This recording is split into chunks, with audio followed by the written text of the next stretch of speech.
Hello and welcome to, what are we calling this class? Calling it in-depth prayer, Iyun Tefillah, Iker Tefillah, Vodas Alev, whatever you want to call it. It's all those things. How to pray deep. Yeah, it's got a lot of terms. You can call it Iker Tefillah, which is every word is an Iker term. Iker term meaning the building blocks of life and creation. Wisdom words. How about that? Iker terms are called wisdom words. How do you like that? You can call it either Iker Tefillah, again, wisdom words of prayer, Iyun Tefillah, investigating the prayers and the sentences into the words to get the wisdom words, Vodas Alev, the service of the heart, all different connotations of prayer. Justin B., do you know the problem with prayer? You know why I don't like prayer? You know why? Because nobody's praying. How about that? They say they're praying, but they're not. Now that's lip service, because everyone's like, oh, I pray and no one else prays. No, I'm serious. The real meaning of prayer, the basis of all Kabbalah, and that is not hyperbole. The basis of all Kabbalah is to teach you wisdom words so that you can effectively pray to God. You find me one yeshiva on the planet that's doing that. You follow me? You need to be praying to God through wisdom words. That happens through Vodas Alev, Iyun Tefillah, Iker Tefillah. Just standing there and chanting incantations will not do anything. Now, it'll do something because God has abundant kindness, and he'll do it, but that's not the Iker Tefillah. We are here to learn Iker Tefillah, type 1. Now, there's a prayer called Aleinu. And we're not going to discuss the Aleinu prayer today.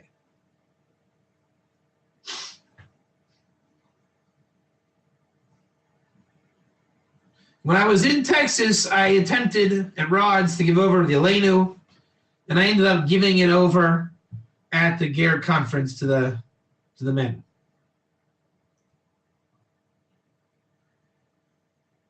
And these days, I'm really getting into Birkat Hamazon, grace after meals. Justin B., do you know why I'm getting into grace after meals? You have any idea? How about because it's an amazing prayer and maybe the most Kabbalistic thing on the planet? And one of the most amazing Kabbalistic prayers that exists, if not the most? And again, what do people do? They speed through it, if they do it, and it becomes an obligation. All I can say is this past Friday night, I always, on Friday nights, I really focus on Birkat Hamazon. I'm just as guilty. But at least on Friday nights, I'm not that guilty. And I really meditate on it. It is the essence of the Arizal's Tree of Life, Etz Chaim. If you think that is lip service, then goodbye. It's in there. It is in there. And in that prayer, there's a word, kol. Kaf, not kuf. Kaf, lamed. As in all or everything. And Justin B., what's the Chiddush? What's the Chiddush? Come on, you got to know this by now. Loretta? John, if you're caught up to speed, what's the Chiddush, guys? What's the Chiddush of the word kol? Justin B., you need to know this is a rule and a law. When I ask a question like that, it's always going to be the same answer. Without even thinking, it's going to be the same answer. Ready? Loretta 1R. Loretta, you're guilty, okay? That's why I have faith in you. Right there, ladies and gentlemen, you've witnessed it. Loretta 1R, that's why I have faith in you. Now stop saying that you're not getting this because you just got it. It's an Iker term. Without even thinking, what's the problem with the word kol? People don't know. It's an Iker term. Mazel tov, yasher koyach, Loretta 1R. That's why I know you're getting this because you answered it correctly. It's an Iker term. And I'm saying to myself, that's a hard Iker term. You ever seen Brian Regan, comedian? You guys ever seen Brian Regan, the comedian? He's very, that's a hard word. Cool is a hard Iker term. That's like, Justin, that's like in Mishle, when we say it's a the word or an of word. Kol is like the and of, an a. It's a hard one.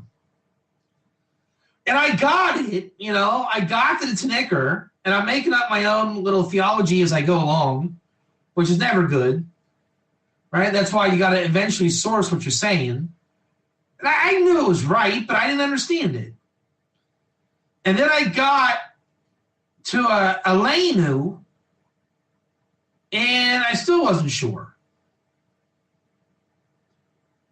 Then everybody I told that I was doing the Aleinu prayer, they confused me with Zalman Weiss. You guys ever see Zalman Weiss on the TV? He goes to Rod's place sometimes. He's the convert rabbi. He converts everybody. He's a little bit modest about it, at least, I'm not too into the whole convert rabbi thing, but at least he's not devious about it. He wrote a book called Adon Olam. You guys know that book, Adon Olam? Yeah, so everybody confuses Aleinu with Adon Olam. Now, I thought it was an honest mistake. Then, after analyzing Adon Olam this week, I realized it's not an honest mistake, it's a mazel mistake. There's a reason why people confuse Aleinu and Adon Olam. Before we get into Adon Olam, what is the Aleinu prayer about? Anybody?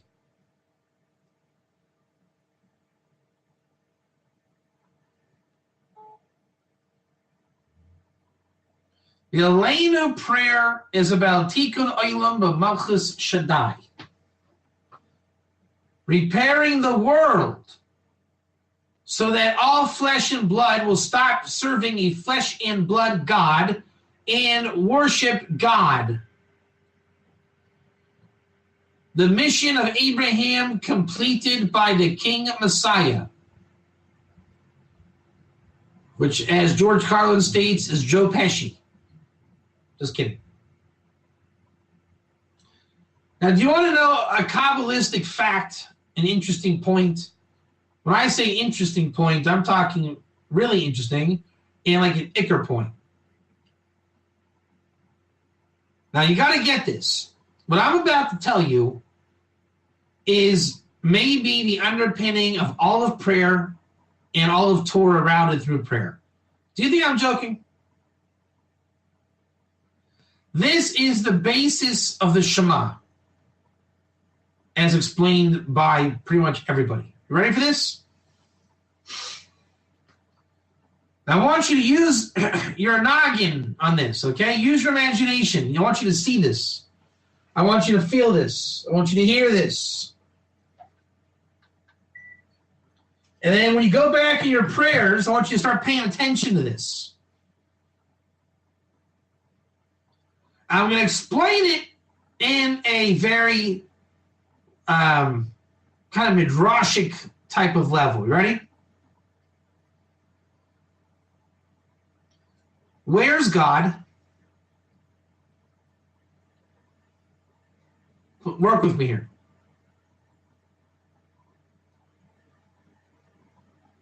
God is not everywhere. I'm sitting in my office and I don't see God. That means God is not here.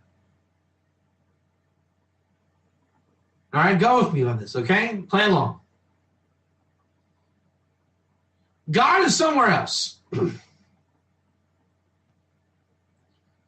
There's a world called Yitzchak, a playful world, spoken about by King David in Psalms and other Kabbalistic works, okay? You might know the world called Yitzchak by the abode of the upper abode in heaven. God has made his home in heaven. You hear that expression? So, and you're aware that God has created worlds. So God is very gevuridik, very powerful. And he is revealed in heaven. Whatever heaven is, and it's not the Christian heaven, whatever heaven is, they know God, type 1. They are created to know God. They're not surprised to know God. And God does stuff there. God is indigenous there. They're not looking for God. They're not human. We are in the lowest or lower world. And we only hear about God. Like Jethro. We search for God, type 1. We've heard of him. We want to know him. And God is taking care of business. Like a husband. And we are like the wife at home. God's doing stuff. He's bringing home food and putting food on the table. That's called shefa. You got that? God puts the food on the table. We call that shefa. And we have to have emunah and betachon that God will continue the shefa. Almost like the spoils of war. That's how God created the heavens, correct? The angels and the legions and whatever God's doing up there. All for the sake of creating our shefa. God is doing amazing things for us in the creation that he created. And they created that wisdom so that would be the mechanism that we get our shefa. And we're promised that one day we will merit God returning to our world. Type 1. And we are promised the shefa never stops. You ever hear the grace after meals prayer? What do we say in the grace after meals prayer? That the shefa never stops. That's why you're blessing. And in the grace after meals prayer, there's something called kol. Everything. God blesses everything, whatever it says there. And in the Aleinu prayer, it promises the messianic delivery where somehow God in his abode in heaven will unite with his abode in the lowest world. We call that the Holy Temple. Now do you understand what I'm asking you? Where is God? God is not here. We are asking him to sit in, or to come to his built temple so that God would be here. And we only hear the echoes of God. Because the revelation, what we're really saying is where is the revelation of God? The revelation of God is in heaven. And in that revelation is doing stuff. because God created it that way. God doesn't interact with our world. What interacts with our world is called the acharayim of God, the concealed aspect of God.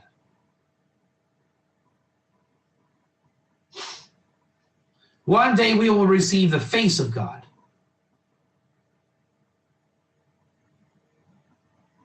So, there's the Elenu prayer. And it talks about the completion where we worship God, all nations in the world worship God. Shema Yisrael, Israel heard, Hashem Eloheinu. What's Hashem? The name of God. It's not here. What is here? Our God. We, the people here, say that the revelation of God, that happens to be our God. You understand the concept? The pure revelation of God, we're saying, you in heaven, that's not your God. That's just called God. But that's our God. You got this? The revelation is in heaven. But heaven does not say that's their God. They just call that God. We don't say, oh, it's just God. We say that is our God. Remember, the creations of heaven are not human. It's angelic. They're created to serve a function. They're not looking for God. They know God. That's why God gave the Torah at Sinai to a nation and said, I am your God, O Israel. You got this? An angel doesn't have existential angst asking who its God is. You are a created human. Therefore, you have an existential angst. God has then promised to be your God, and he made a covenant with you. Your continued existence allows heaven to remain in existence. And thereby you receive your Shefa. Got it? That is why you see what you see in prayer nonstop. God in his holy abode, God on high in heaven, God, you are our God. You get the idea now? We are saying, even though God is taking care of business, creating the world, we know that you are our God, and we pray for the delivery of the revelation of you in our world and stopping the concealment. Now, yes, God is in our world, but you are not aware of that revelation because God has not finished creating the world.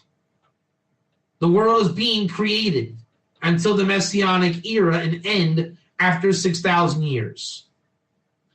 The goal is to have revelation of God even while there is not an open revelation in this world, which means knowledge of God.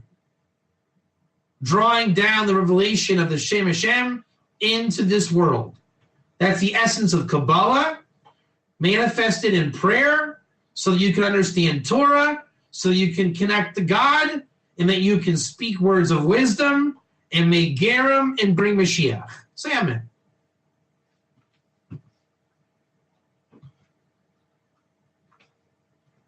So now, here we go. And the Adon Olam. Adon Olam Asher Malach. We're saying that there's a master of the world that rules. Now, God is king in our world, but we don't know that. You don't see the king. The king is out doing stuff in Yetzirah and Bria, the higher worlds. And God promises you, don't fret, I'm your God, I'm your king. But it's hard to understand because God's not home. Do you see a temple on the Temple Mount, or do you see a mosque? God's not home, but he delivers the spoils of war. And those spoils of war are what continue creation creating until we create the third temple and God will be revealed. to fulfill Shema Yisrael Adonai Eloheinu Adonai Echad. And what do we say after that? Baruch Shem Kavod Malchuso Le'olam Vayed. Blessed is the honorable name up above.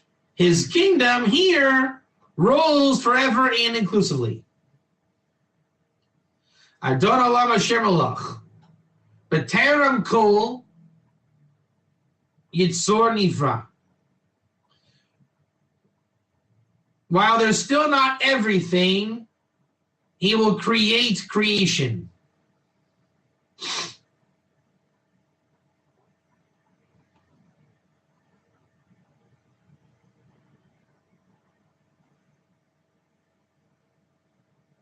You see that? The creation is still creating. Now you're saying this in the morning prayers every day. You're opening up saying, "Hey God, Boker Tov, nice to see you. I know that you got work to do. La'eis na'aseh b'cheso kol." The time that he makes his desire of everything, when God is finished taking care of business, called everything, kol, azai melech shemo nikra. Then the king, his name you will call. Achrei kichalus hakol. When everything's finished, alone he will rule awesomely. And you will know. He was, he is, and he is all that will ever be in a beautiful way. He is one and he is not two. Because I would say that there's a God in heaven and a God on earth, and therefore there's two gods. No. What he's doing in Shemayim and what he's doing here, he is one God. And he rules Hachbira, together, without a beginning, without an end. To him is majesty and rulership. He is my God, and my Redeemer lives. He is a rock of my burdens in the time of distress. And he's my miracle. Manusli. Let's look at that word manusli. I think he's like my, let me see what that is. Hold on. I want to translate that word. Manusli. Manusli. Manusli.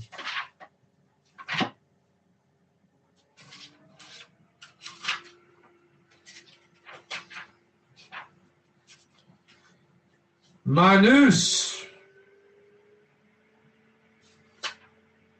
My refuge. He's my refuge. Manat koisi b'yam ikra. Minas koisi b'yam ikra.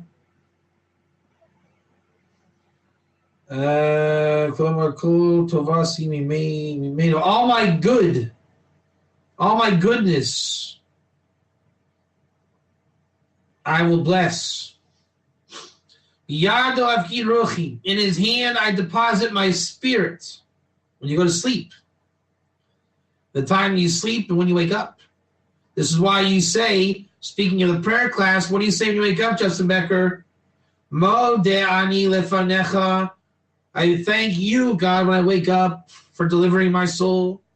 Being ruchi yivasi, and if my spirit is worn out, there will be a God to me, Shem Hashem, and I will not be afraid. Is that amazing? You start davening by saying all this stuff.